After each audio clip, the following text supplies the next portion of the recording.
Welcome to Agronomy Moment. I'm your host, Wendell Cohen. We bring in people who agree with me, disagree with me, and above all, are not afraid to say it like it is. All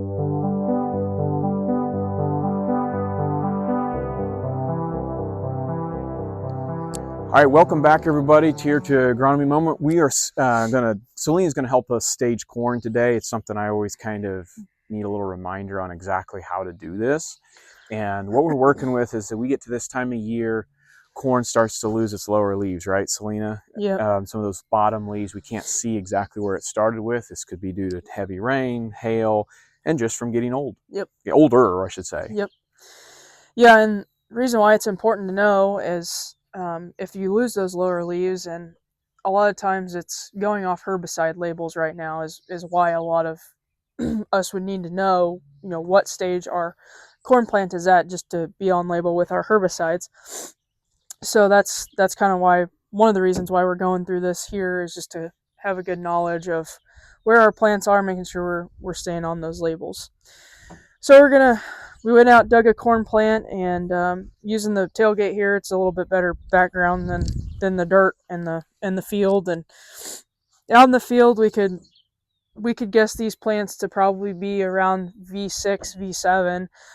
But actually taking the plants, digging the plants, we can tell they are definitively at V7, going into the next growth stage V8 by what we could just see out there. But we want to confirm that by cutting our plants in half. Okay, so look in here, split the corn plant in half. Obviously, it's kind of important to remember to dig these up so that you don't lose the crown of the plant or break them off. So dug them up, split them open, and you'll want to remember that nodes or internodes V1, stages V1 through V4 are going to be here at the crown of the plant. You can't tell a difference between those at this point. Your V5 is essentially going to be right at the soil line. That's whenever our growth point becomes at the soil line. And then you're going to have a spacing here, a white space between internodes, and that's when you'll start counting. So this is going to be V6. We've got a little bit of a space here, and we're going to go to V7.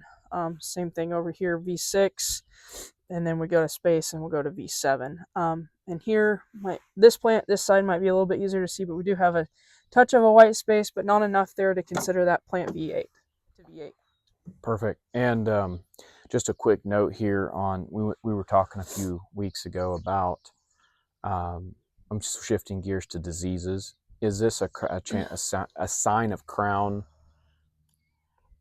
or that darkening there? Or is that normal, or? It could be a sign.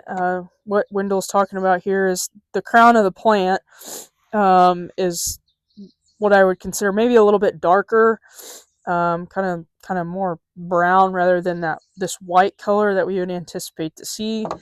I don't know that we could definitively say, unless these plants got shipped off, that would be a disease. That would be a fusarium, but it is possible to see it this early.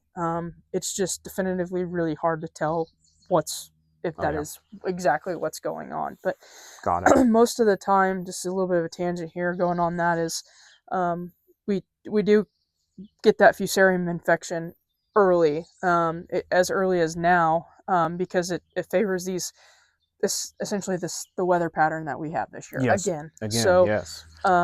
Definitely something to keep in our minds as we progress throughout the season and we get into this fall and thinking about harvest time, and just being on the lookout, going out and doing push tests and being due diligent about harvesting timely if that becomes an issue. I don't want to go on this podcast is never intended to be a sales pitch of any sort, but last year we did have pretty good luck when we came with an early pass of a stress mitigation product at like V10 and sprayed that on with fungicide and a generic, and it was a very economical product. And we noticed last year we had a lot less of that issue later on in the season. But anyway, there is some ideas that one could pursue out there if you look around and ask your local person for that. Sure. All right. Thank you, everyone. As always, it's been great talking to you all. We'll see you on the next one. So, what? I thought it turned out well. Yeah, I thought it was fun. If you were Scott Dickey now, you would say something like, "It's about time for lunch." God, What else? starving. You're starving? Yes. What would he call it, Selena? What does he say? Grub or something. He calls it something else. He doesn't say, let's go for lunch. He says, I'm I don't know. ready for something. Call it. Yeah. Scott, I don't. You don't know what's going to come out. Exactly. But I wish he was here. We could have made a really nice roundtable discussion. And Hey, I got selected. Field of Drums of the Year. No. It's your turn again. For wave 1 of the whiskey. It's almost bean time. So, I got splinters in my hand. I'm cutting. It's almost bean time. lunch. Yes. Scott always brings up Well, it's 11:30. It's 12 almost. cameras. No, it's not.